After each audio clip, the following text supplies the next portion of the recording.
नमस्कार। Stock market course for beginners के 20th part में आपका स्वागत है। अब तक हमने स्टॉक मार्केट के बेसिक्स के बारे में सीखा। हमने कई सारी चीज़ों के बारे में बात की। स्टॉक मार्केट एक बहुत ही वास्ट फील्ड है और इन्वेस्टमेंट और बिजनेसेस लगातार इवॉल्व हो रहे हैं, लगातार बदल रहे हैं। इसलिए ज़रूरत है आपको लगातार सीखने की। आपको लगातार नई नई चीज़ें सीखनी होगी। अगर कोई टेक्नोलॉजी चेंज हो रही है या अगर कोई बिजनेस मॉडल चेंज हो रहा है तो आपको उस पर ध्यान देना होगा, देखना होगा कि वो क्या चेंजेस है। और इन चेंजेस को समझने के लिए, जैसे कि हमने लास्ट लेक्चर में भी बात की थी, ज़रूरत है आपको लगातार सीखने की। तो इस कोर्स में हमने स्टॉक मार्केट के बेसिक्स के बारे में जाना। हमने समझा कि विवेक और योगेश ने कैसे अपनी कंपनी जनरल कंसल्टेंसी शुरू की, कैसे उन्होंने उसे आगे बढ़ाया।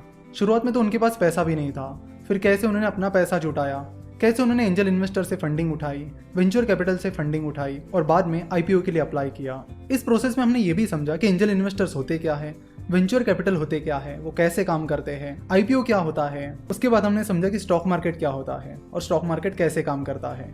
इन सारी चीजों को हमने एक स्टोरी के फॉर्मेट में समझा और ये स्टोरी थी जनरल कंसल्टेंसी की। हमने बाद में समझा कि कंपाउंडिंग कैसे काम करता है। हमने ये भी समझा कि ट्रेडिंग और इन्वेस्टिंग होते क्या है, ट्रेडिंग और इन्वेस्टिंग में क्या डिफरेंस होता है और आपको इन्वेस्टिंग क्यों करनी चाहिए। उसके पीछे के रीजंस भी हमने समझे कि इन्वेस्टिंग ही क्यों करनी चाहिए। फिर हमने कंपाउंडिंग और स्टॉक मार्केट एनालिसिस के बारे में बात की कि एनालिसिस में वो कौन कौन सी चीज़ें हैं जिनको आपको देखना होता है, जैसे कि फाइनेंशियल स्टेटमेंट्स का एनालिसिस, वैल्यूएशन और प्रोडक्ट्स एंड सर्विसेज का एनालिसिस एटसेट्रा। फिर हमने देखा कि स्टॉक मार्केट में कैसे इन्वेस्ट करते हैं और आखिर में हमने देखा कि वो कौन सी गलतियां हैं जो आपको स्टॉक मार्केट में इन्वेस्ट करते वक्त बिल्कुल भी नहीं करनी चाहिए। बहुत सारे बिगिनर्स को नुकसान हो जाता है उन बेसिक गलतियों की वजह से, तो उन गलतियों के बारे में भी हमने बात की।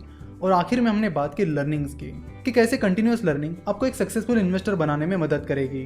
तो यहाँ पर हमारा स्टॉक मार्केट फॉर बिगिनर्स का कोर्स समाप्त होता है।